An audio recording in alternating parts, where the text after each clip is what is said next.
There it is. I was looking at the wrong folder, so it's like, yeah, that's why I'm not seeing the videos immediately appear. Alright, and back to playing the music, and continuing in Viscera Claim Detail. I think it says right up there. And I know what, yeah, because I just finished the recording.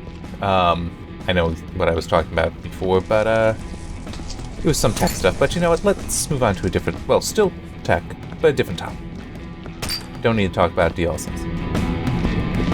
I may circle back to it, but no, there's another thing that I at least was not aware of the last time I did the Viscera Claim Detail videos, which is also when I was putting in the description for the last one. I made the comment about it being, so long since I last made any recordings there. And it occurred to me when looking at the date, yeah, I was still unemployed then. Because the last video I recorded in August, but I got the job in September. So I can talk a little bit about that job too. It is interesting. I don't want to get into all of it though, because some of it's the job itself is somewhat medical in nature or medical related, and some of it gets into kind of sensitive topics that,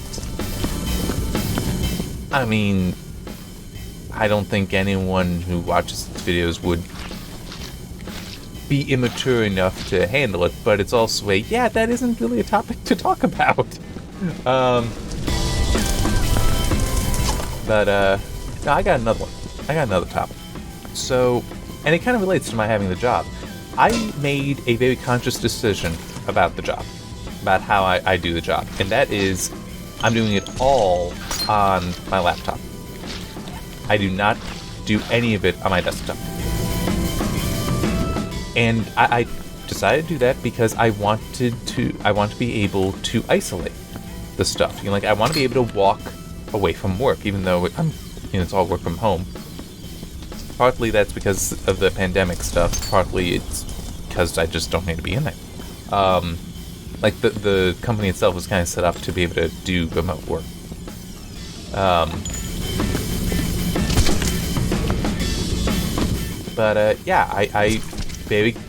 I said, I made that very conscious decision. The thing is, my laptop is an Ultrabook from about 10 years ago, which you can definitely translate that to, ooh, that is not that powerful. What kind of stuff are you doing that's enough? It's like, well, I'm doing some stuff where it is not enough. Where it's like, oh, it's QA work. So I do need to get videos at times. It's like, yeah, it's a good thing I have a capture card in the desktop so that I can just run an HDMI cable over and record that way. So yes, I do still use the desktop, but it's only in that kind of support capacity. I don't actually log in or do any of the work on the desktop. So I do want to replace the laptop at some point. Well, yeah, it's a little bit more complicated than that, because I think I have an idea of what I could do with the laptop, the current one. Because, I mean, there's nothing wrong with it, it's just, at this point, for that work, is underpowered. So, what I want to talk about is one thing that I think is what I want to go to for the next laptop. Because I like building desktops, so it makes sense to go with this. There's a company that they are offering a modular laptop. So you can actually, change out the solid-state drive in it, the NVMe M.2 drive. Which, yeah, there are some laptops that allow that, but not many. You can change out the RAM.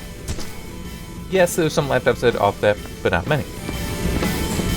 You can change out the main board, so it has the CPU and such on there. It's like, yeah, there are no laptops that offer that, actually. You can change out the keyboard.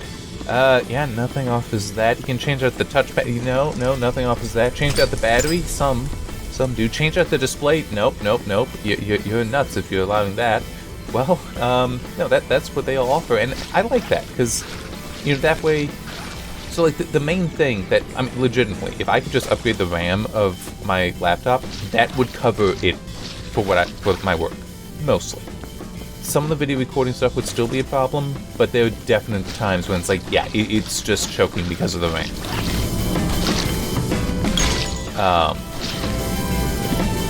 So yeah, the ability to address that, I'm willing to pay for. Unfortunately, the laptop, actually, for what it's offering, isn't that badly priced.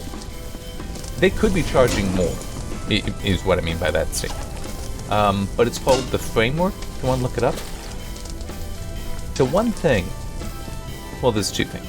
Currently, they're only offering Intel CPUs, and I would kind of prefer to get an AMD one. Just some of what AMD is offering is very nice. Like, you know, damn.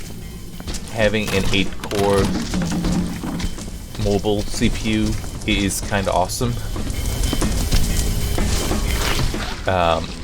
And for anyone wondering, the Intel CPUs, because there are technically Alder Lake can say that, oh yeah, we've got, you know, 8 cores here.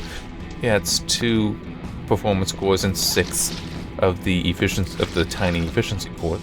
I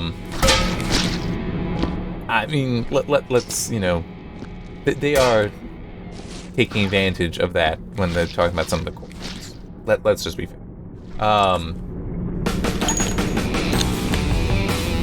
But yeah, I'd like to see an AMD option. But it's also, this is still, you know, their first generation offering. And what I would like to see in a laptop would be not only, you know, like an AMD Ryzen CPU there, so it's, you know, got, you know, 8 cores, and also some of the Ryzen stuff is much more efficient than the Intel. I mean, I'm not gonna say, I wouldn't necessarily say no to a good Intel CPU in there, but it's like right now, yeah, I think I'd aim more for the AMD stuff. But what would be more involved in is like, yeah, I'm probably gonna have to wait for them to have a second gen, is I would like it to be it to have a discrete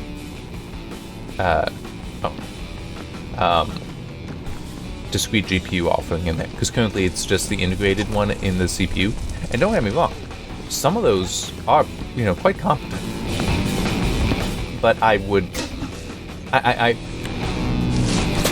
want to have a, I want the next laptop to be more than competent. And also, by the way, I do want it to be an AMD GPU because I love the Radeon Chill feature. I'm just like, that's one thing. I've very much been enjoying using the RX 580 in the desktop. That's what I'm using right now. But it'll be nice to upgrade that, just you know, at some point. I don't know when. Just because I like Radeon Chill and being able to just use that for stuff. So, you know, using less power and running cooler, it really, really works well.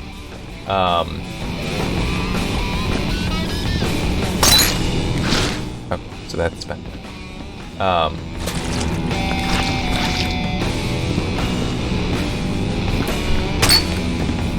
Yeah, and just, you know, it would also work well, lend itself well to laptops too. Radeon Chill. Fortunately, I am not desperate for it, so I can wait. I just hope I don't need to wait too long. But it is also, unfortunately, one of those things that until they have it ready, they can't announce it. But I have seen some stuff, people talking about how, yeah, it's this first gen framework, it still has teething issues. It's been out for months now, but there's still some things where it's like, yeah, they can hopefully address it by doing this or that, but, you know, it's not yet there. And also, it is true that because it's modular, in theory, if they offer AMD CPUs, could just change out the main board. Not sure if they could quite do that for the like being able to squeeze a discrete GPU in there onto this current main board and into the same chassis. I mean, laptop chassis have to they're part of the cooling system. To sudden, a discrete GPU, that's even if it's not technically increasing the amount of heat, it's still a second point that the heat is being produced from, and that will complicate. How can I say that adding a discrete GPU isn't... I'd never started the time. Dang it.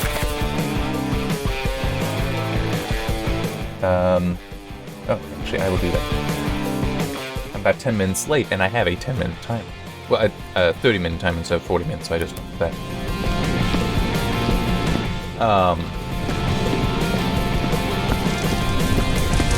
Yeah, so a discrete GPU would add a second heat source, so the chassis of a laptop might not be designed to handle that.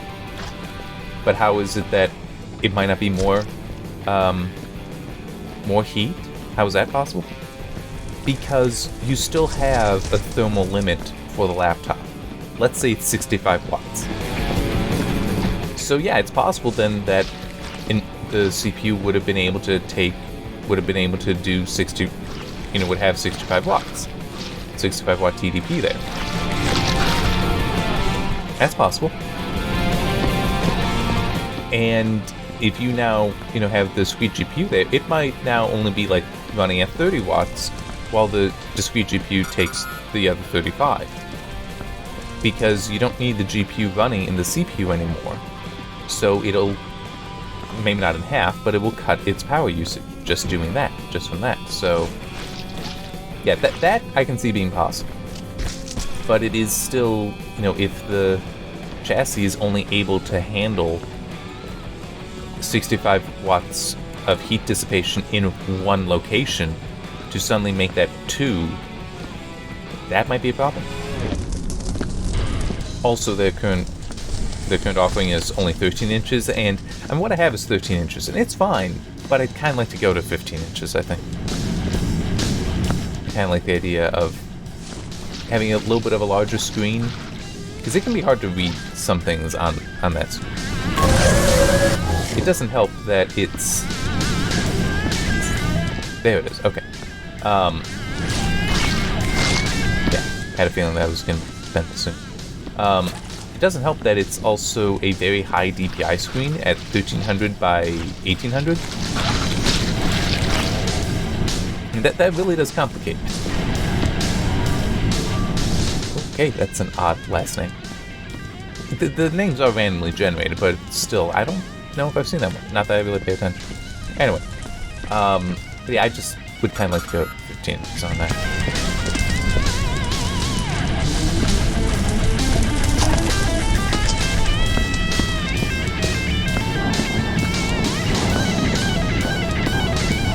It just occurred to me I could try stacking these, but I don't know. I'm good right now. This doesn't feel so bad that I have to get a lot of the buckets to any one location. Like, I'll be honest, unless there's like a whole nother section over there, this is not feeling like it's a 2.5 hour level, even though it's said that it was. Oh, yeah. Turn that off.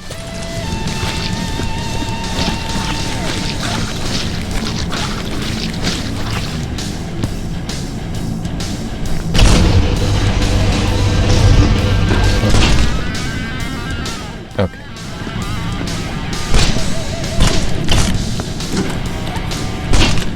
And let's actually try to... that.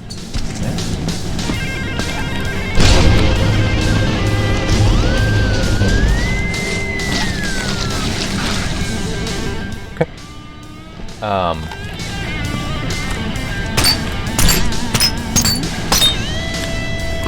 Try to get this glass in here.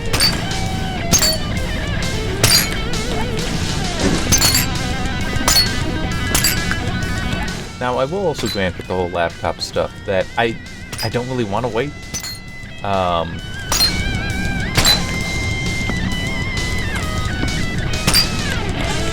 It's like there's a part of me that's tempted to just, find a cool Asus or something and go with that. Or an MSI, whatever.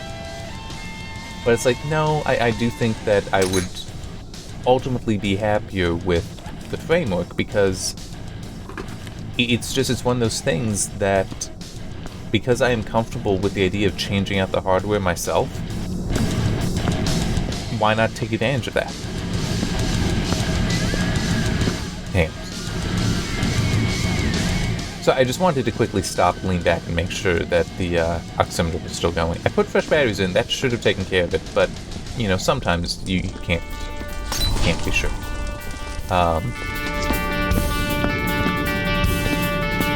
But it's, you know, the current laptop it's doing right by me so far.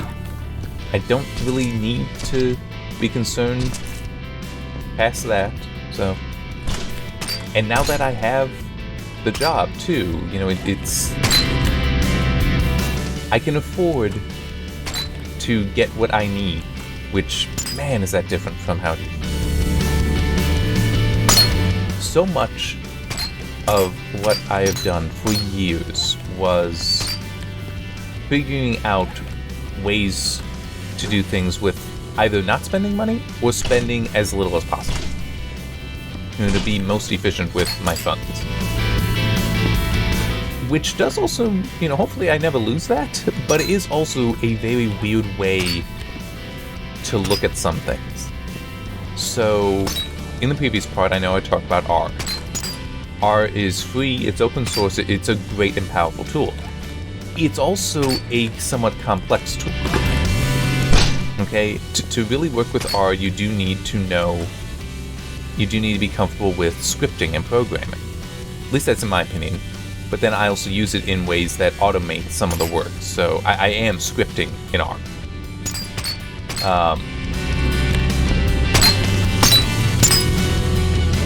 Okay, you know, I think that I just need to take it as it.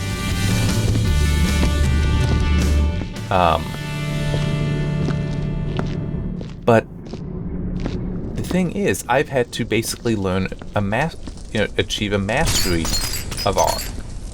That a lot of people, I think, I do think this is the case for many people today, that there is not an attempt to master the tools that they use. That it's just, oh yeah, this tool can do this, I will just have it do that. As opposed to, what can I get this tool to do? And that's very different. And this may sound weird, I in part blame this on Google. Okay? And I can explain that. It makes a lot more sense than you might think. And to be clear, I'm not saying Google as a company. I mean the search engine. Like, what the search engine enables, the modern internet search engine enables, I think is hurting how people approach situations. So, and it comes to the whole mastery thing. Today, if you have a question and you ask Google, you put into Google, you will get an answer. But the thing is, that might be all you get. You don't learn why that's the answer necessarily. For that, you might need to do additional searches, and you might not even find it.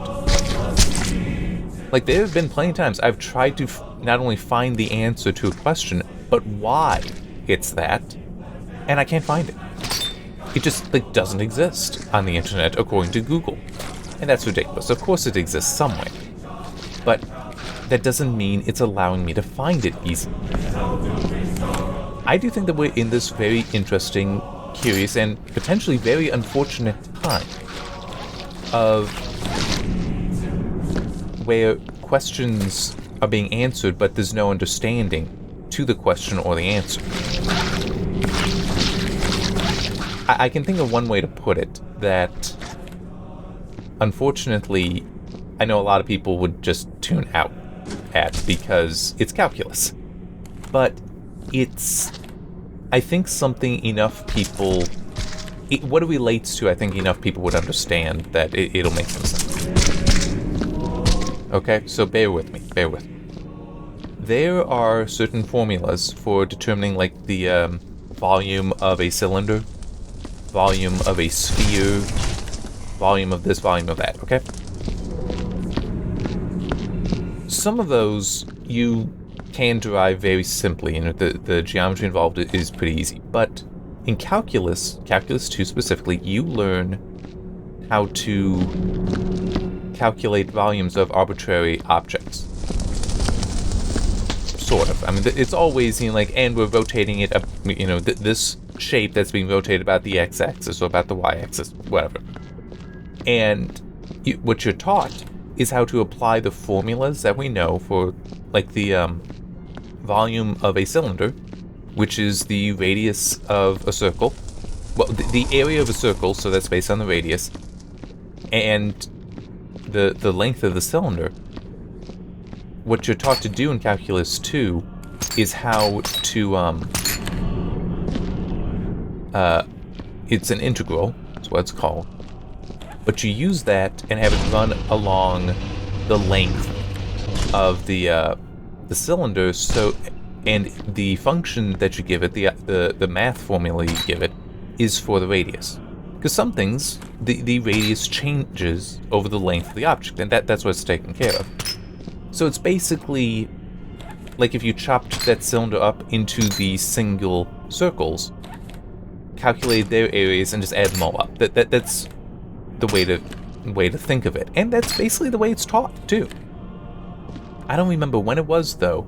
It occurred to me that there's a different way of viewing it in the calculus that really makes it a lot clearer, at least to me. So typically there's the disk method and the shell method. So the disk method is what I just described. The shell method, though, is a bit different. So that's, instead of it being you chop it up so you have the disks and you add it up, you instead peel off layer by layer. So it's like shells, but you can think of it as layers, like an onion. So what's the area, or what's the volume of this layer? Okay, add that to the volume of the next layer, and the next layer, and the next layer. What I realized is that it's all just a multi-level, a complex integral. So instead of, like, oh yeah, we're going to integrate along the length of the cylinder, along that, it's instead, no, we're going to integrate, I'm trying to think of the best way to put it. You can build, a line can be thought of as an integral, okay? Seriously, just a line on a graph, including a curved line, that's derived from formula. You can think of that as an integral. One of the first uses you will learn for an integral is to find the area beneath such a line, beneath the curve. So now, the line is one-dimensional, with the area we're now at 2 dimensions, but, it's like, so that's how you first learn what an integral is, that area. But as I said, the line itself can be thought of as an integral, so that's actually 2 integrals there, that you can think of it that way. And then to get to volume, well, you integrate again, because that'll give you the 3rd dimension, so that's 3 integrals there. And I realized that if you think of it that way, and you just, properly put in the different functions, then the 2 methods, the shell method and disk method, it becomes very obvious which you should use, just because, like, what is the order you want to go through these, but go through the dimensions. But it's also, it doesn't matter. You can go through them in whatever the hell order you want. So long as you have this constructed correctly, the answer will work out the same. That's something that you only really fully realize when you've achieved a certain mastery of what it is you're working with, of the integration. Until you learn that, until you achieve that, you're just, using the formulas that you've been taught to use, as opposed to knowing why those are the formulas to use, and what their origin is. And let me also be fair that to my teachers and such, that some of them definitely would have covered that, and this is the origin to it, but I didn't necessarily follow it that well. And it would have been yeah, and this is where they're from, but this is what you're doing, kind of thing. And that's fine. There's nothing wrong with that being how you teach. But to have the mastery now, not that I even need to use integrals that much in my life anymore, But to have that, I'm now better equipped, even though it's been so long. I probably couldn't do them very well right now. But to have that is so much better than to just know what the formulas are that I need to do. And I feel that that's something, like with the with Google, that with these searches that we're losing. That we're just getting those answers, we're just getting those formulas, we're not getting why it's that answer. And I guess another way to put it, to describe it, is, like, I was a math major, okay? And even though I never took a statistics course, I was a math major. Had my Bachelor's of Science in mathematics, even with honors. Okay? And I worked as a mathematics learning assistant, basically a tutor, for years. And I had, I'm sure they still offer it, but they might have something better, the TI Inspire CAS. It's a very fancy calculator, and that CAS, that CAS, stands for Computational Algebra System. The calculator can do algebra. It's awesome. Alright, it's an amazing piece of technology. And by the end of when I got my degree, for probably like a year or two, I barely ever used it. I actually was using and I have it right here on my desk, a TI-30XS Multiview. It's a scientific calculator, but it has multiple lines, which that's really the thing that I like to. But it's like, that's all I needed.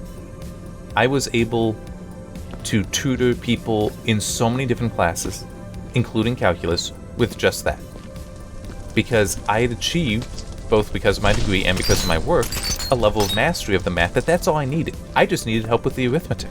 I didn't need it for constructing anything.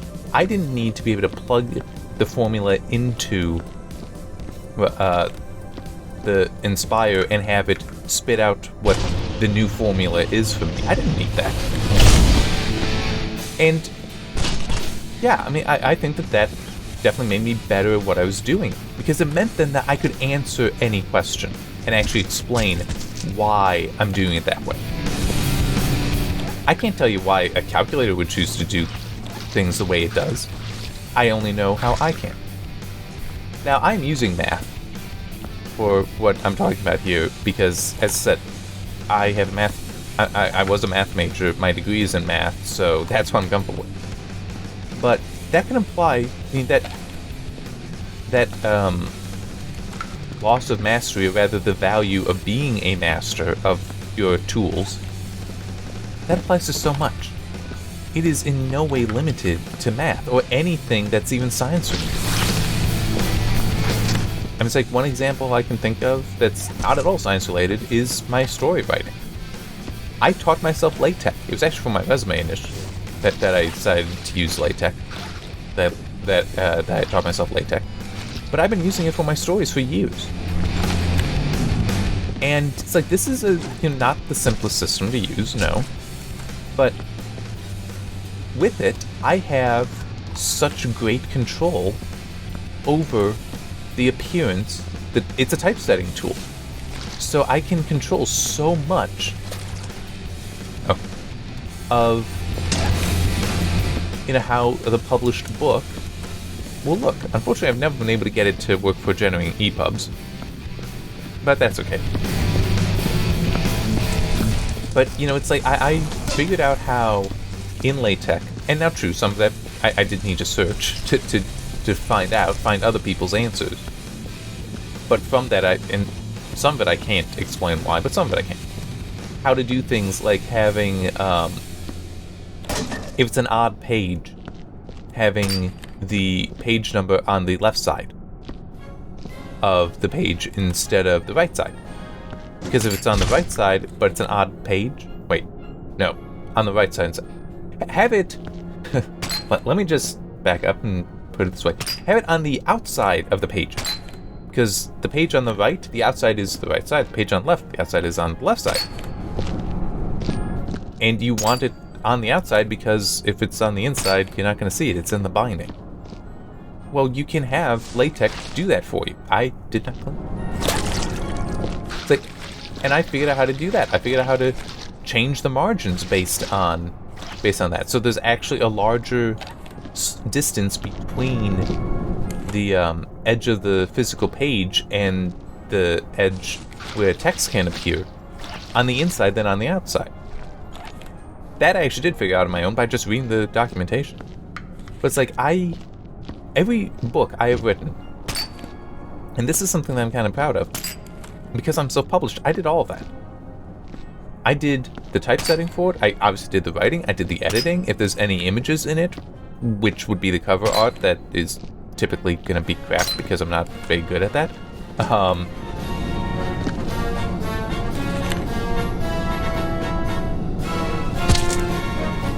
There. But all that I did. There's so many authors today, they don't even write their books themselves. Yes, they do write, but it might be that they're writing with somebody else. And sometimes they're credited, sometimes they're not. There are still ghostwriters. And, for me, it's a point of pride that, no, there's not even a ghost editor. It's all me. And in order to achieve that, I had to learn these tools. I had to become enough a master of LaTeX, in this case, to achieve that. And now, true, there are many other tools in LaTeX that one could use, and many of them are also free, and even open source, like LaTeX is. But it still is. I am grateful for having spent the time to develop that mastery, because there are things I can do in LaTeX that help me in other places. Like my day job, I actually have them using LaTeX now. Well, sort of. I'm the one, the software will be using it, but I'm the only one that actually understands how LaTeX works. Yeah. But we need the ability to, generate PDFs. And this was something that, was being talked about, initially. Like, when I first started, it was like, I know, way to do it this way, and I can figure this out. And then I did, and it's like, okay, we can try doing this one. They're like, alright, yeah, we can see how this goes. Maybe this will work out. And it's kind of gotten to the point, especially when getting to some of the more advanced stuff you can do with LaTeX, that's like, yes, this is how we're doing it. And this is awesome. That it's going to let us do it this way and that way. And that is so much just because I've achieved a certain mastery with it that's viable. So things like being able to tell it, hey, look to this folder to find the information you need to include, like find the images you need to put into the PDF, and then write the PDF out to this folder. And when you're done, delete these files because we don't need them anymore. That's stuff that, we want, but would have to have been done a completely different way, not for the mastery that I've developed over the years. And some of it also, just now, like going through and figuring out some of the launch arguments. Some of that was definitely, I had to figure that out at the time. But it's, I knew that they were there. I knew some was possibly, I just never really took the time to work with them. But now I have, and I'm making what my day job is going to be offering a better product because of that. Because of my mastery of it. I mean, and I should not say that I'm a master of LaTeX. I am not. I have a certain mastery of it. But it's like LaTeX art, no. I'm good. I'm competent, but there are certainly people that would be like, yeah, no, you're not even close to a master. It's like, yeah, that's fair. I know it.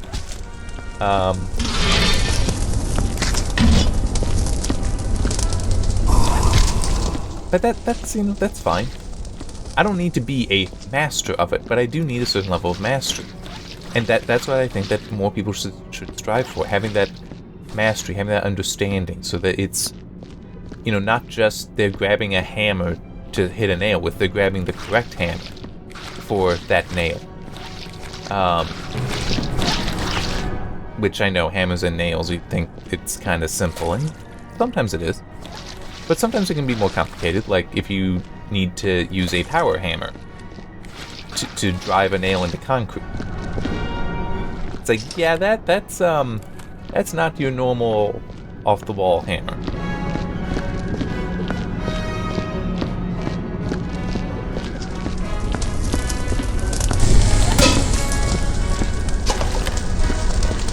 You know, I'm also thinking I don't want to stack these buckets because the corridor is small enough that having a spare one there, I don't think is going to help me. Like, I'd risk tipping over the soiled bucket on my way back. So I do think it's better to actually keep this one in. The bins are different. Those would be more useful. I think I actually want to work on this.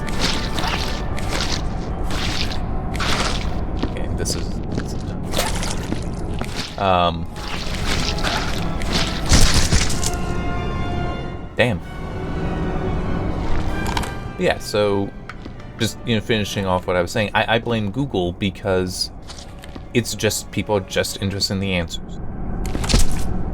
And it's trained us to that. Not an understanding of the answers, not why that's the answer. Or even why is that question meaningful? It's not like it used to be, where if you had a question and you needed to look it up, you would look to an encyclopedia, in which case you might have to read like 2, 3, 4 entries to actually get what you're looking for. But you've just read 2, 3, 4 different entries in an encyclopedia that are going to teach you, more about what it is you're trying to do. So you're going to have a better shot at understanding why the answer is what it is. What factors went into it being that answer versus another answer.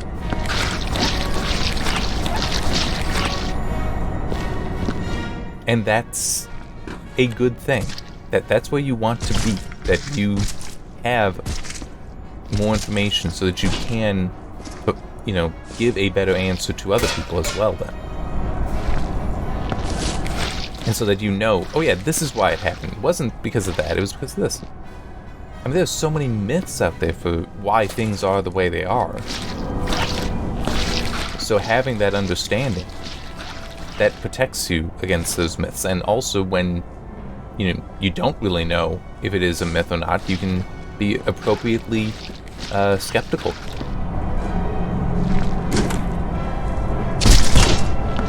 And hopefully that will help you then discern what is myth and what is not. But you do also need to be careful, because even experts you should be critical of. You should have some skepticism. Because sometimes they get it wrong too.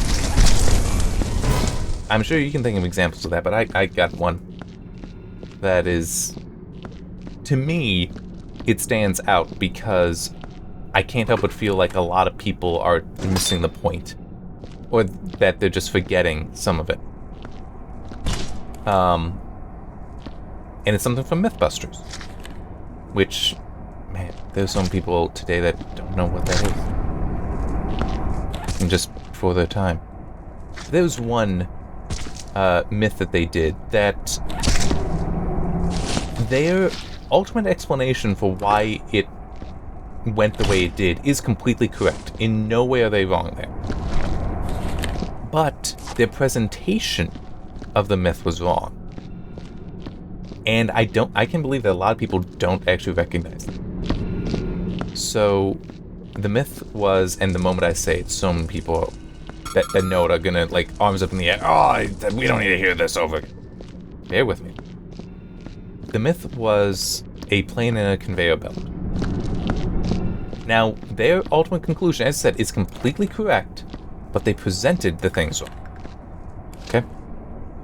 The idea to the myth is if you have a plane on a treadmill, so that the treadmill can match the speed of the plane will not be able to take off, right? And as they explain, this is incorrect because you're not... the treadmill is only going to influence the ground speed of the plane. Okay, I think this is spent now, and so is the bucket.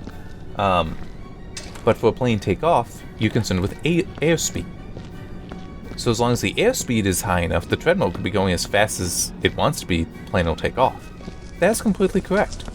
Problem is, if you were to watch the episode, and I've not seen it for years, but I still remember it, the animations that they were using to explain it clearly indicate the plane not moving forward. And I think it even described it as the idea being that the propeller of a plane provides enough air movement. That's the timer. Come on, stop. I don't know why, but the stopwatch app, and it's just the basic clock app on the phone that I use for this, it when it starts going off, starts blinking the screen in a way that's it doesn't respond then to you turning it off. I hate it. I really hate it. But anyway, because I just want to finish off I'll do this.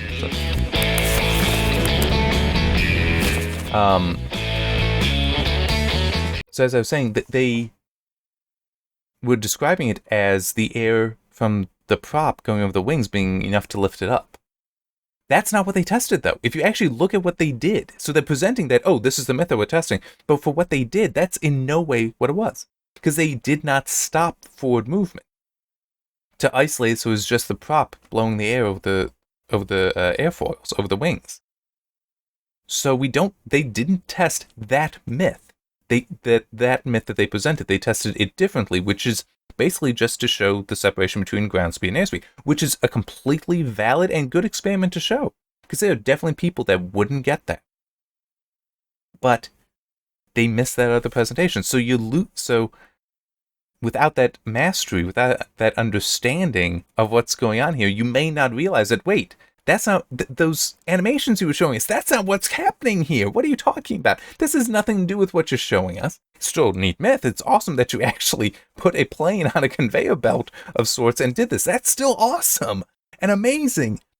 But you didn't actually test the thing that you showed us. So, yeah. And hey, look at that. My heart rate spiked as I was talking about all that. But it's always be critical. Always have some skepticism there. You can still believe it, but always be willing. Always have that open mind. Always be willing to be like, yeah, but did you do it right? Are you sure about all this stuff? And look for those chinks in the armor. It will really help you in a lot of things, because you'll catch those errors in others, but also in yourself. And that's important. And there's nothing wrong with being mistaken, with having an incorrect conclusion. It's just if you are so close-minded that you reject the possibility that your conclusion is incorrect. That's where the problem is for a lot of people. All right, I think that was enough. See you next time, and I have no idea what I'm going to talk about in the next part. I'll figure something out, though. I always do. See you then.